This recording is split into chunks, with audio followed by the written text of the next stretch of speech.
Notre page économie avec un nouvel épisode dans la bataille, Patricia, du travail dominical. Ça concerne l'Île-de-France. Ne prévoyez pas de course de bricolage ce dimanche. Le tribunal de commerce de Bobigny donne en effet raison à Bricorama et exige également de ses concurrents la baisse du rideau dominical. Jean-Marc Chollet.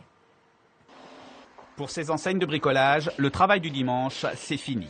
Cela concerne 15 magasins en Île-de-France. 6 pour Castorama, 9 pour Leroy Merlin. Cette fermeture intervient suite à une plainte de leur concurrent, Bricorama. Celui-ci avait dû fermer ses portes le dimanche, fin 2012, sur plainte de force ouvrière. Moi, je souhaitais que toute la profession ait le droit d'ouvrir le dimanche, comme l'ameublement, comme le jardinage. Mais étant donné que la justice m'a dit non, vous n'avez pas le droit d'être ouvert le dimanche, j'ai donc fermé mes magasins et je me demande à ce que mes concurrents fassent de même. Bricorama déclare avoir perdu 25% de son chiffre d'affaires depuis cette fermeture du dimanche. Le juge lui a donné raison, estimant que la concurrence était déloyale si les autres enseignes restaient ouvertes.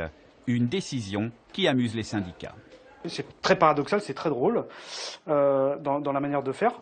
Et pour une fois que c'est pour les syndicats qu'on va pouvoir taper dessus en disant c'est la faute des syndicats, pour une fois on n'y est pour rien, ils se bagarrent entre eux. Mais sur le seuil des magasins concernés, beaucoup de salariés déplorent cette décision. Nous sommes choqués, nous, en tant que salariés. C'est un pouvoir d'achat en moins. Environ 100 € par dimanche en moins, c'est quand même non négligeable. Là, j'ai le sourire, mais je pense que je rigolerai moins sur les prochaines payes.